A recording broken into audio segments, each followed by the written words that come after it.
So, here we have gun discharged as officer attempted to remove it. Bullet struck man in leg. So, how did we get to this point? I don't know. Why don't we see if this officer can spin it for us?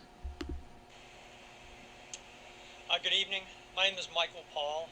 I am the commander of Specialized Investigations. This evening at approximately 5:10 this afternoon, a patrol officer conducted a traffic stop on a vehicle for running a red light. During that traffic stop, the officer made contact with the driver of the vehicle. During that interaction, the driver indicated that he had a firearm in his waistband. Had a firearm in his waistband? He must be a criminal. He must be a thug. They keep saying only criminals and thugs carry a firearm in a waistband. That can't be right, can it? The officer asked the driver to exit the vehicle. The driver did so. Okay, so this is your classic Pennsylvania versus Mims. If you don't know what that is, give it a rundown. In 1977, I believe it was, the United States Supreme Court case that established that police officers can order drivers out of their cars during a traffic stop for, officer safety.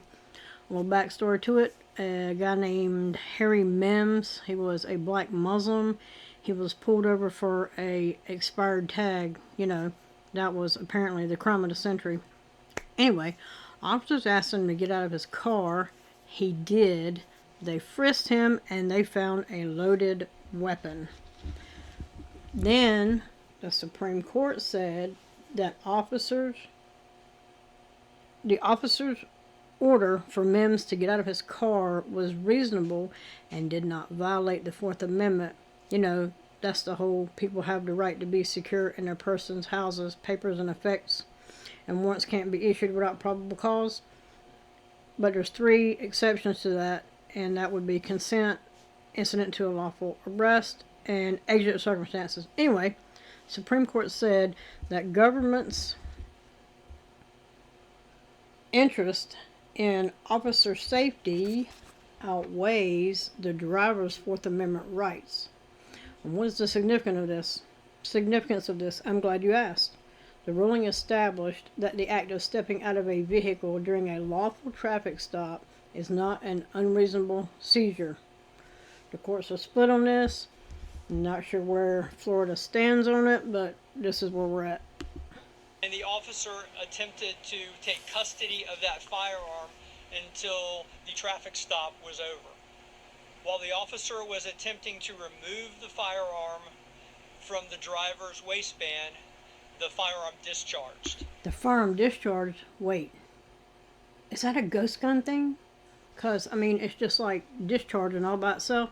No, she pulled the fucking trigger. The driver was then struck in the leg.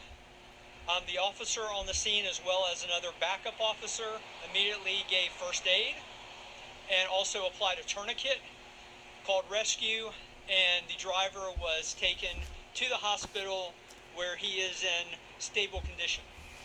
Currently, the Homicide Cold Case Unit is conducting the investigation, and we are looking for any results of that.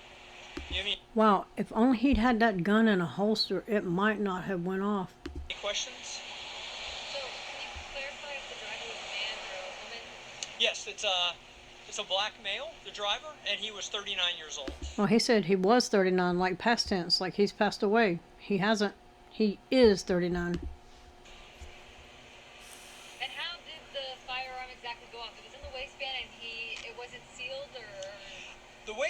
The way I understand it is that... The way I understand it, because I got to spin all this shit right quick, because I'm not sure what y'all's questions are going to be, but here's how I'm going to spin it.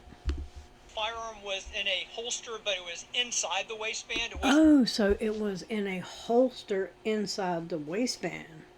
So when she went to take the gun out, instead of taking the gun and the holster simultaneously, she, because she's a female and don't know what the hell she's doing, probably grabbed the gun, was jerking on it, and when it came out, because your finger's laying there as she pulled it, when you pull, your fingers curl, and it popped that trigger.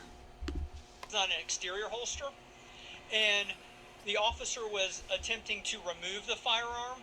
Not sure how the gun was discharged, but not sure how it was discharged. Pretty sure she pulled the damn trigger and fired it. She was removing the holster from inside the waistband. I gotta keep saying removing the gun, removing the holster. I gotta make this look good because the body cam's gonna come out. Something bigger's got to come up before the body cam comes out, because we're gonna look like a bunch of idiots. Firearm discharged. So this appears to be an accident?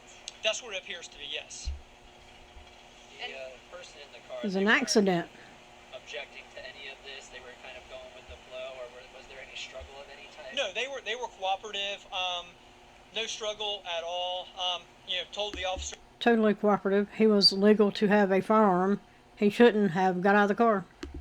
I do have a firearm, and the officer chose to separate that individual from the firearm. The officer chose to be an idiot and wound up shooting him. Traffic stop. Why is cold case involved? Cold case does any of our officer-involved incidents, and that's what this is, an officer-involved incident where someone... Wait, a minute ago it was an accident, and within a couple of minutes he's upgraded it to an incident, but it's not an officer-involved shooting. Hold up. A officer shot a guy in his leg with his own gun, but it's not an officer-involved shooting. Okay, let's go. One is injured. And what number is this now? It's not.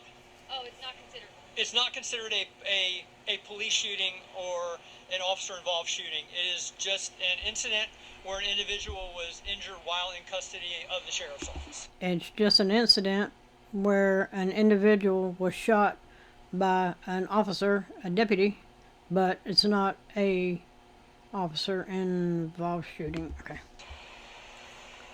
Is anyone facing any charges because of that light or anything? There may be a civil traffic violation for running a red light, but... I'm sure there will be. They're going to fine him everything they can fine him for. He lived. He's going to pay. I can't wait for the body cam footage to come out.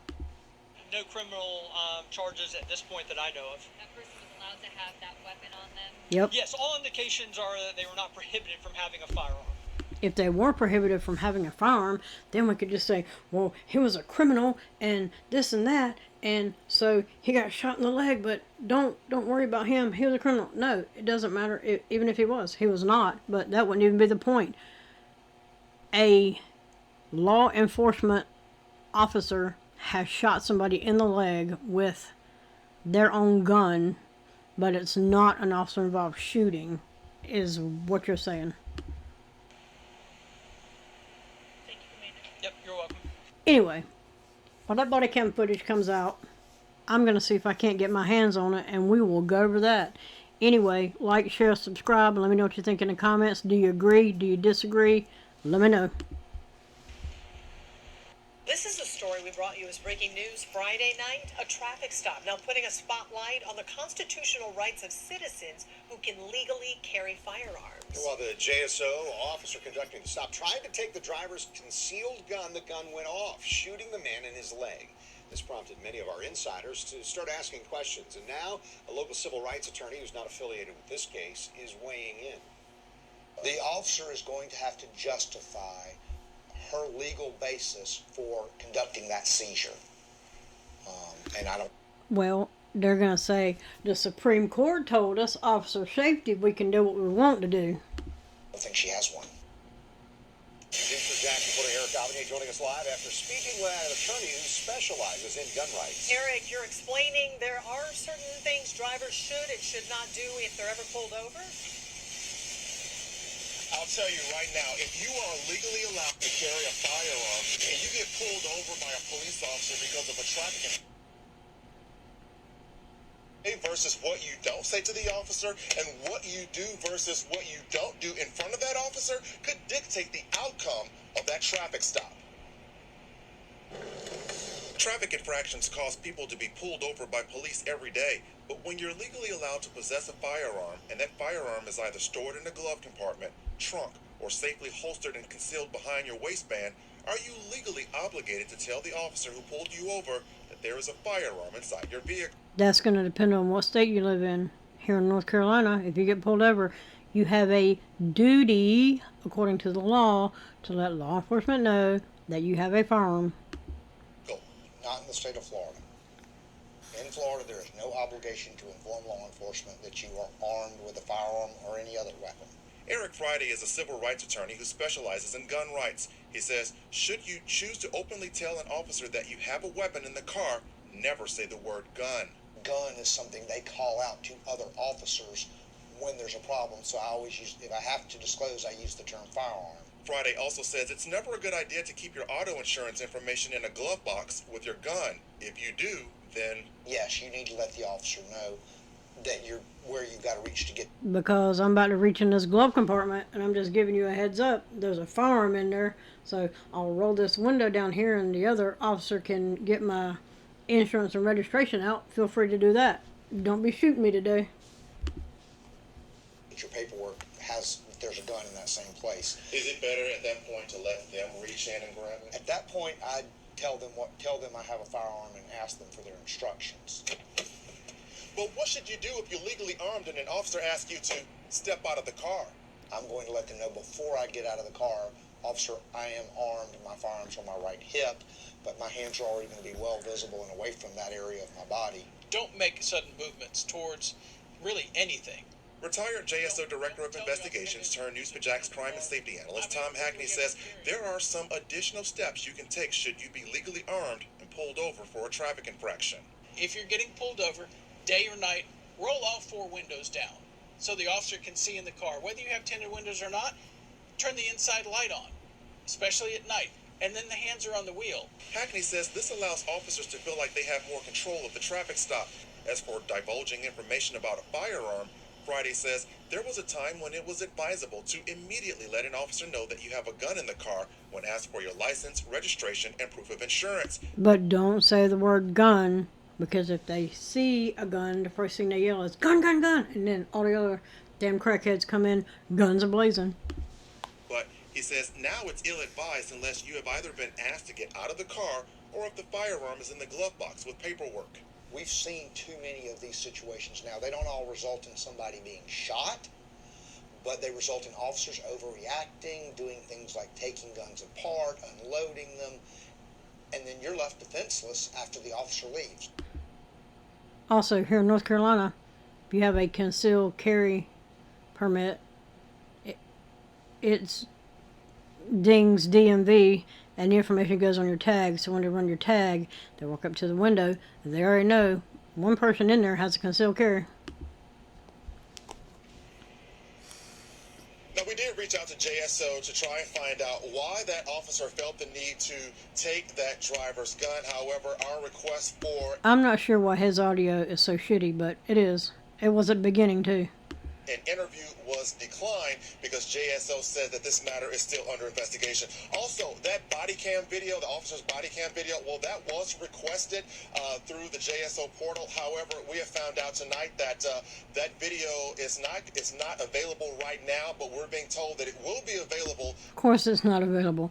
They don't want that shit getting out. Pretty soon. Reporting live, Eric Avignon, Channel 4, the local station. And Eric, whether it was Tom Hackney or Eric Friday, did you get any information? Can the officer claim that she tried to remove the driver's gun for her own safety? Is that legitimate? That is a really good... That's what the Supreme Court might give or take on that one. That is a legitimate question. It's a really interesting question. I can tell you this. She can claim that, but according to the attorney that we spoke with, she would have to explain her suspicion of danger. Now, the attorney says if she can't explain her suspicion of danger, then this is where you run into the lines of what would be considered an illegal seizure. In this case, she seized the gun, so that would be considered an illegal seizure. So again, she's going to have to explain what was the suspicion of danger. Anyway, let me know what you think in the comments. All right, Eric Avanier reporting live for us tonight. Thank you, Eric.